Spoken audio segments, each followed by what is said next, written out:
Olá pessoal, nesse vídeo eu vou mostrar aqui o passo a passo de você utilizando esse terminal aqui que é o Warp, que ele dá para você utilizar tanto rodando comandos local ou via servidor, também utilizando o modo agente. Então aqui eu vou basicamente demonstrar algumas atualizações que eu estou fazendo aqui numa aplicação web, que é um dashboard que eu estou desenvolvendo. Então eu vou fazer passo a passo aqui rodando alguns comandos, solicitando algumas informações para IA, para você ver mais ou menos aqui o processo e também o funcionamento também desse terminal. Então a primeira coisa que eu vou fazer aqui, eu já estou com ele aberto aqui na minha página inicial. Eu vou acessar aqui o meu diretório de desenvolvimento, Node.js. Aqui nessa pasta aqui eu tenho dois projetos, então eu tenho esse dashboard.js, que é o que a gente vai realmente codar com ele utilizando a IA, que no caso eu estou utilizando o Cloud 4 Sonnet.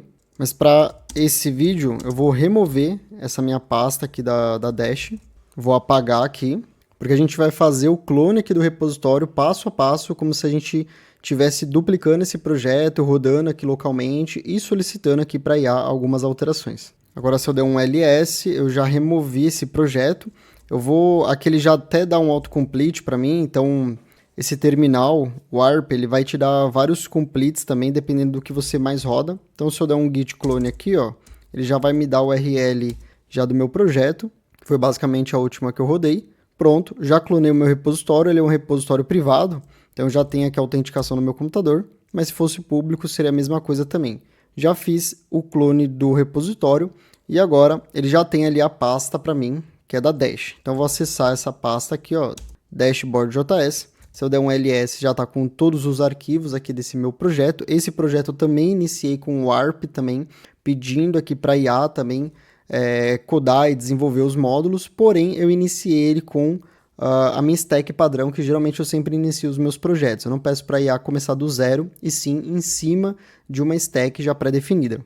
Agora que eu já baixei aqui, eu vou dar o npm i, que é para instalar as dependências do Node.js. Pronto, ele já instalou aqui para mim, então ele já tem a pasta aqui de Node Modules.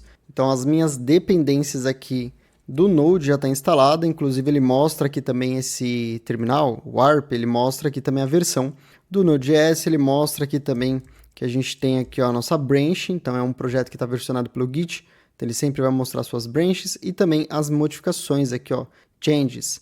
No caso tem o 0, mas a gente vai ver aqui passo a passo, inclusive eu vou utilizar a IA para fazer modificações nesse projeto. Agora que a gente já baixou, eu vou abrir aqui o VS Code, eu vou dar um code ponto. Então, por enquanto, a gente está aqui trabalhando mais na parte do terminal sem IA, mas eu vou mostrar passo a passo como fazer essas solicitações para IA e como utilizar dentro desse terminal.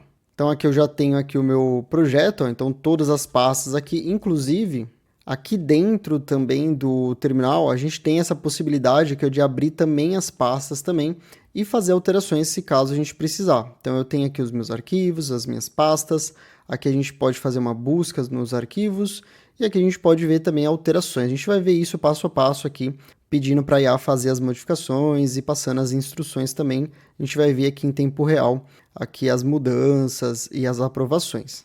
Aqui basicamente eu vou ter que acessar aqui a minha pasta, eu tenho aqui a pasta de env, que são as minhas variáveis de ambiente. Eu gosto aqui no caso da parte de edição, eu gosto de fazer aqui pelo VS Code, mas você pode também fazer por aqui também sem problema nenhum. Então eu vou vir aqui, ó, eu vou criar o meu arquivo .env, que são as minhas variáveis. Vou copiar aqui do meu projeto, essas de teste, aqui em secret, eu vou gerar uma chave segura. Como é apenas para teste, não tem problema. E aqui a conexão com o meu banco de dados. Nesse meu caso aqui, eu estou usando um banco de dados aqui no Neon. Então a gente vai pegar aqui as credenciais. Vou vir aqui em Connect e vou pegar as credenciais aqui do meu banco. Também não tem problema exibir aqui as credenciais no caso, porque é um banco de dados de teste também. Então a gente vai colar aqui, pronto. Então já tem a string de conexão do meu Postgres. Eu poderia rodar um Postgres local com Docker que eu tenho instalado, mas eu prefiro rodar assim online para fazer os testes, fica até muito mais prático. Principalmente subindo aqui um banco de dados aqui no Neon. Então é só vir aqui, subir um banco e rapidamente você já tem os dados de conexão. Aqui ele já tem aqui as tabelas, né, criadas desse projeto. Já tem aqui as tabelas de usuário, webhook, leads, business, mas a gente vai rodar aqui um reset aqui no nosso banco pela linha de comando. Então aqui eu já me conectei.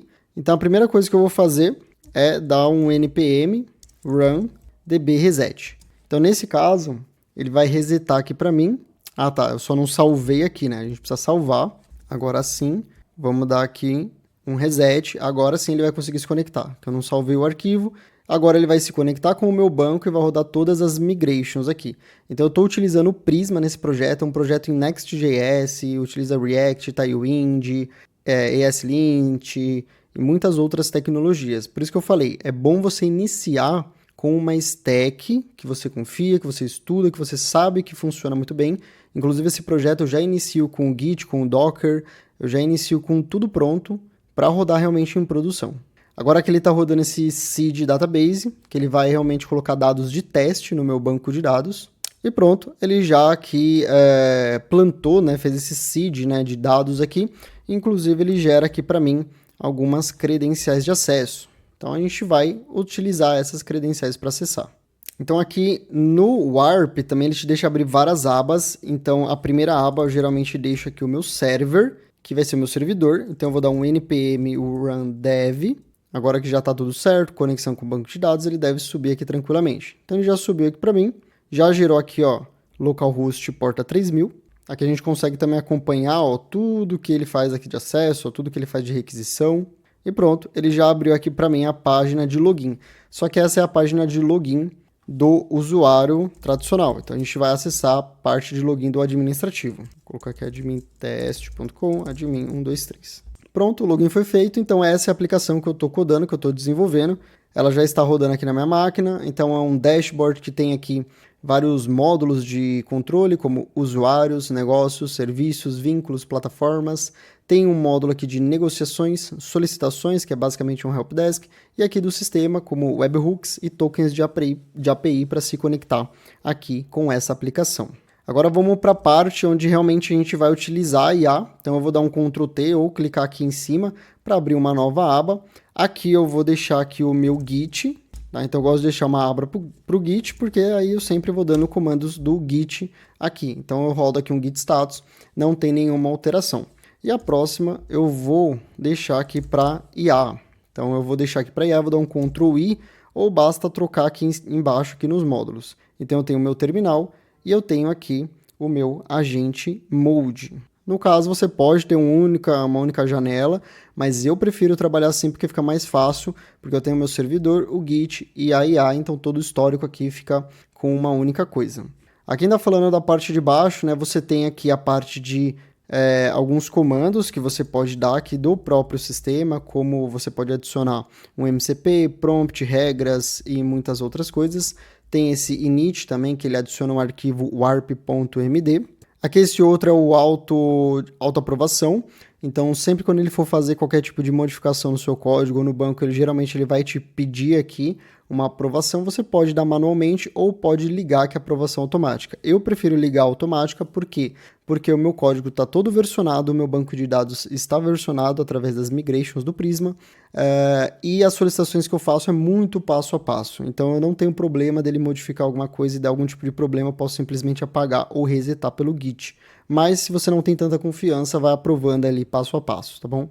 Aqui você tem alguns comandos de voice, de conectar aqui algum tipo de arquivo, né? Então você pode escolher uma pasta aqui ou um arquivo, e aí você pode setar ele aqui diretamente, isso daqui ajuda bastante. É muito importante você dar as rotas certinhas para a IA, porque para ela conhecer o seu projeto, e aqui você pode embedar também uma imagem. E o mais interessante é que você pode dar um print e dar um Ctrl V aqui também, ele cola a imagem também para você. E aqui nessa parte aqui é onde tem os modelos. Então se você vier aqui, ó, você vai ter aqui todos os modelos de IA. Eu sempre deixo aqui no default, que é o padrão, que é o Claude 4 Sonnet. É o que eu prefiro para codar. Eu já testei outros, como o GPT também. O Claude Ops eu não testei, mas eu testei o GPT e o Gemini. Eu preferi utilizar mesmo o Claude 4 Sonnet, porque eu acho que ele foi muito mais eficiente. E também, não só o Claude, mas também o próprio Warp também, o modelo aqui de trabalho desse software também. Eu já testei o Claude dentro do VS Code, dentro de outras ferramentas. Já testei também plataformas de IA como Lovable, Bolt e outras, mas eu preferi muito mais aqui esse terminal Warp, porque eu acho que realmente a combinação entre software e IA aqui no Warp é muito mais assertiva. Então agora vamos começar a pedir aqui para a IA para ela poder fazer as alterações. Eu vou fazer um prompt aqui, geralmente tem que ser um pouco mais específico no começo, porque ele vai ler os seus arquivos, mas depois você pode ser um pouquinho mais, ali um pouco mais resumido. Bom, aqui eu finalizei, né? Então eu digitei aqui um pedido simples, só para a gente poder adicionar o campo telefone, mas como é a primeira vez que eu vou solicitar aqui nessa janela de contexto para IA, realmente é importante colocar mais detalhes.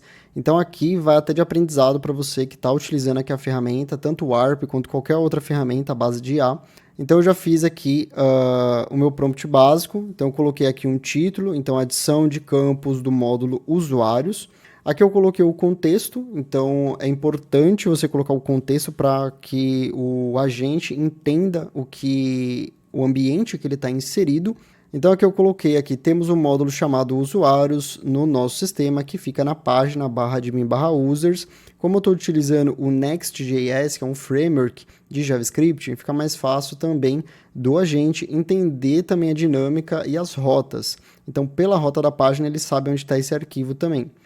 Onde temos a possibilidade de adicionar um usuário com alguns campos pré-definidos, como nome, e-mail, senha e etc. E aqui eu coloquei também coisas muito importantes. Também temos uma API externa que fica na pasta src/app/api/v1. Então é importante você colocar isso, senão ele não vai ver, ele só vai seguir a rota aqui da API interna e não vai ver a nossa API externa. E é importante que quem vai se conectar através da API externa tenha também a mesma possibilidade do que é possível fazer no dashboard. Então ele está dentro da pasta src app api v1, que precisa também ser considerada nas atualizações de API interna para refletir igualmente as modificações. Temos também uma documentação em Swagger dentro da pasta src app api docs, que precisa ser considerada caso tenha atualizações na API externa. Então, tudo que é feito na API externa, então aqui a gente tem uma cascata, né? Tudo que é feito na API interna tem que ser feito na API externa e tem que ser refletido na nossa documentação. Então, aqui, depois do contexto, eu dou as tarefas que ele precisa fazer. Então, adiciono um novo campo telefone, atualiza a API interna e externa e atualiza a nossa documentação. E as regras gerais, geralmente eu coloco aqui, edite apenas o necessário para concluir a tarefa, para que ele não fique inventando ou refazendo outras coisas, e não crie arquivos MD adicionais, além do readme.md, e não crie HTML de teste dentro do projeto. Isso aqui é muito comum dele criar arquivos de teste, dele criar também arquivos MD adicionais para explicar o que ele fez. Então eu não quero, eu quero somente que o meu projeto tenha apenas o readme.md. Então depois que eu fiz todo esse prompt aqui, aí você pode dar um Enter. Eu já deixei aqui para aprovação automática, mas eu vou tirar aqui só para a gente realmente ver ele fazendo aqui passo a passo. Então a primeira coisa que ele faz aqui, que eu acho muito interessante, é criar task. Aqui ele está escrevendo em inglês, às vezes ele põe em inglês, português, você pode definir isso nas configurações, ou também no seu prompt, mas para mim não importa muito, porque eu vou entender aqui o que ele vai fazer. Então basicamente ele está fazendo as tasks de tudo que ele vai fazer. Você pode ver aqui também, o passo a passo. Então você tem aqui, a atualização do database, né, do banco de dados, do esquema do banco de dados. Ele vai fazer a validação do esquema, ele vai fazer a atualização aqui da API interna, API externa, a parte da interface lá dos componentes, vai atualizar a nossa documentação de Swagger e depois ele vai fazer o seed, ele vai atualizar o seed, os dados do seed. O que é esse seed, né? Eu acho que é até interessante a gente falar, porque como a gente está utilizando um ORM, que é o Prisma, ele tem esse arquivo seed.ts, que basicamente quando você tem uma aplicação e você quer testar alguma coisa, você cria aqui um arquivo seed, que ele vai basicamente plantar informações de teste na sua aplicação. Então, isso é muito importante. Como a gente tem aqui a tabela users, então se eu vier aqui, então ele vai criar aqui, a gente tem create regular users. Então ele vai criar esses usuários, né, que são aqueles usuários que a gente viu quando a gente rodou o nosso projeto. Ele vai adicionar também um campinho, já tem o e-mail, o name, o password e aqui o rule, né, que é o user ou administrador. ele vai adicionar também um campo telefone, para quando ele for cadastrar esses dados de teste, já ter também esse seed também. Então aqui o que ele está fazendo? Ó, ele está basicamente analisando os meus arquivos. Então ele está vendo as minhas rotas, ele está fazendo busca, né, o finding, ele está fazendo toda a busca primeiro para entender o meu projeto. Aqui ele está fazendo a busca por docs, todos os arquivos que contém o trecho docs, arquivos que tem a palavra Swagger, a palavra user. Então ele está fazendo toda uma pesquisa e depois ele está vindo aqui, ó. Então aqui a primeira coisa que ele está fazendo é o esquema do Prisma. Então a gente já tem aqui, ó, e-mail, a gente já tem nome, já tem password, rule, lembra que eu mostrei lá? A gente tem o custom field também, que é um JSON, e a gente tem as tabelas create at e update at. Então agora ele vai adicionar aqui o telefone. E você pode ver aqui o next ou previous. Se nesse arquivo ele fez mais modificações, você pode ver, mas basicamente ele fez aqui, ó, um de um só, apenas uma única modificação. Você pode clicar aqui em editar, se você não concordar com o que ele vai escrever, ou você pode vir aqui em aprovar. Então aqui, para eu não ficar aprovando toda vez, eu vou clicar aqui no Auto Approve, né, aprovação automática, e ele vai rodar tudo isso daqui para mim, todas as alterações, ele vai alterar o banco de dados, ele vai alterar o código, tudo automaticamente. Aqui agora ele está criando a minha migration, então ele vai criar uma migration, porque como ele vai fazer a alteração no banco de dados, ele não mexe diretamente no banco. Ele cria um código, né, em migration, que vai executar essa alteração para a gente lá, porque se a gente quiser versionar essas alterações, a gente tem tudo isso versionado. Aqui ele me pediu para dar um nome para essa migration, às vezes ele pode pedir, às vezes não. Você pode também definir isso no seu prompt, falar que você quer dar um nome, ou você pode já digitar diretamente o nome que você quer dar para sua migration. Eu vou dar aqui o nome de Add New Field Users, então é um novo campo aqui de usuário. Então isso que é o interessante, que a IA basicamente está usando tudo que eu já dei para ela de stack. Eu já dei a estrutura do Next.js, eu pensei em utilizar um ORM que é o Prisma, eu pensei em utilizar um esquema de componentes, eu pensei em utilizar a pasta de API externa para deixar organizado. Então tudo isso é importante você pensar, por isso que é importante você estudar sobre a stack do seu projeto que você vai trabalhar. Aqui eu vou ampliar um pouco para a gente conseguir ver certinho aqui com mais espaço, mas a gente tem aqui, ó, todas as modificações também que ele está fazendo. Então você não precisa também aprovar um a um, você pode ver tudo que ele está fazendo aqui, ó, de modificação. Então a gente tem também uma API de validação, onde aqui, ó, ele vai retornar se for mínimo 8, máximo de 20 caracteres. Então o telefone deve ter pelo menos 8 caracteres, deve ter pelo menos 20. Isso a gente pode alterar depois. Aqui também você pode vir, ó, no mesmo local aqui, nessa parte de cima, no maisinho, você consegue ver também essas mesmas alterações. Ou se você vier aqui no VS Code, ó, você vai ver também. Então por isso que eu gosto de abrir também o VS Code, por mais que eu estou rodando bastante ali no terminal. Aqui no VS Code é onde eu vou fazer algumas modificações manuais. Então a gente consegue ver que ele já mexeu aqui nos arquivos do Prisma, ele está mexendo aqui na pasta aqui, ó, de admin, então ele está mexendo aqui na API interna do administrador, ele ainda não mexeu na interface, a interface fica aqui, ó, no /admin, então ele primeiro mexe no banco de dados, que é, claro, o correto, ele ter já esse campo previsto no banco de dados, depois ele mexe na API interna, depois ele vai mexer provavelmente na interface e depois finalizar com a API externa e documentação. Então a API externa está aqui, né? A API externa e a parte de documentação. Então ele já mexeu aqui, ó, na parte de API interna e também na parte de API externa. Aqui a gente consegue ver melhor, ó, então aqui ele já fez toda a modificação aqui, ó, da API interna. Então esse daqui eu sei que é a API interna. E aqui agora ele está mexendo, ó, na minha API externa, na minha pasta V1. Então se eu ver aqui, ó, ele tem aqui, ó, API V1, API V1. Então ele está mexendo nas rotas aqui de post, get, dos endpoints. Agora ele está mexendo aqui na parte de put e delete. Aqui provavelmente, ó, ele já está mexendo também aqui, ó, display informações, né? Ele já está mexendo no front-end. Então ele já está dispondo isso aqui no meu user form modal. Então a gente tem um modal que é onde ele vai ali, o administrador pode adicionar as informações desse usuário. Então se eu ver aqui, ó, ele já mexeu aqui na minha pasta admin, já mexeu aqui em users, ele já mexeu aqui, ó, em page. E se eu quiser saber aqui pelo VS Code a alteração, é só vir aqui nessa parte de cima aqui, ó, e descer aqui, ó, por essa setinha, eu consigo ver todas as modificações, ó. Então ele já adicionou aqui para mim, ó. Aqui ele adicionou, ó, não tinha antes aqui, e ele adicionou aqui para mim já o user telefone. Posso fechar aqui? Ele já está praticamente finalizando, ó, já está aqui atualizando o arquivo de seed, que é aquele arquivo que a gente viu do banco de dados, que é para a gente popular, né, a gente encher o nosso banco com esses arquivos de teste. Você não vai rodar esse arquivo de teste de incremento, né, de seed, quando você for rodar em produção.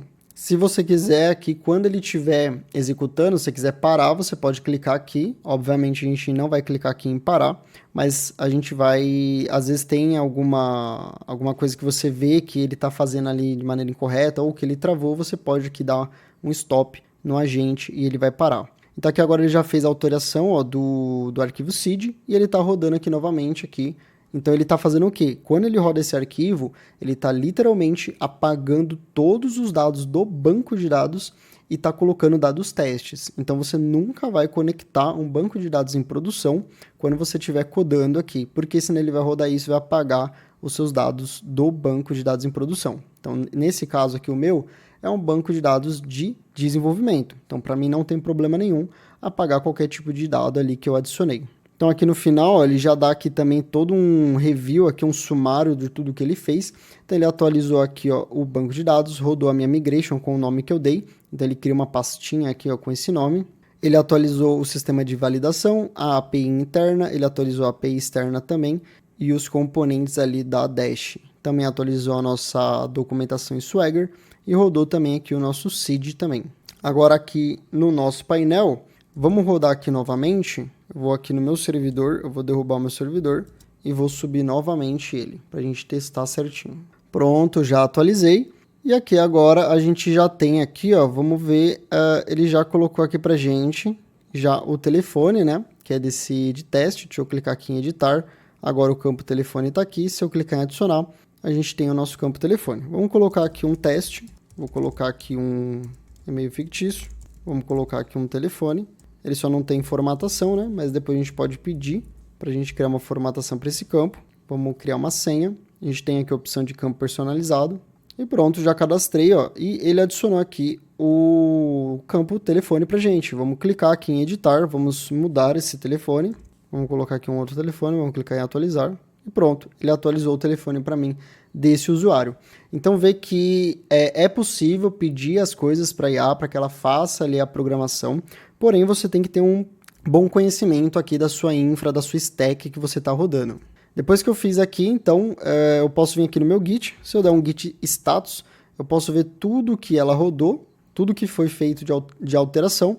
Então tá aqui, ó, o esquema do Prisma, o seed, ele fez as alterações aqui na parte interna, API externa, API de validação e também rodou aqui, ó, adicionou um novo arquivo, uma nova pasta aqui nas minhas migrations. Vamos testar também a nossa API externa. Vou vir aqui nos tokens, vamos gerar aqui um novo token, vou colocar assim, ó, geral, vou criar um novo token porque aqui ele deu um probleminha aqui de usuário, porque ele rodou ali o seed ali, ele atualizou as informações. Vamos fazer um login novamente. Pronto, ele já gerou aqui o meu token, porque ele tinha apagado, né, o nosso banco. Então agora eu gerei um novo token aqui novamente e vou clicar aqui em documentação. Aqui está a nossa API em Swagger, né? Então ela já é toda documentada. Vamos ver aqui a parte de usuários. Vamos ver aqui a parte de get. Primeiro vamos colocar aqui a nossa autorização. Fazer um get aqui para os meus usuários. E pronto, ele já está retornando aqui o telefone. Então ele já está retornando o telefone que a gente adicionou. Vamos usar aqui agora a API de post. Vamos clicar aqui. Ele já traz o esquema para mim. Então eu vou colocar assim, ó, Bruno API, para a gente saber que é um teste aqui da API. API@email.com. Aqui o password eu vou colocar de 123. O telefone eu vou colocar aqui esse telefone para a gente saber também. E aqui o role a gente vai deixar como user. E pronto, deu sucesso, código 201. E aqui está o nosso payload de retorno. Ele já dá até aqui, ó, o nosso esquema aqui do curse, se a gente quiser rodar. Vamos ver aqui no nosso painel, vou clicar em usuários e pronto aqui, ó, ele já cadastrou. Então você vê que com um único prompt ele fez muita alteração, ele criou muito código aqui para mim.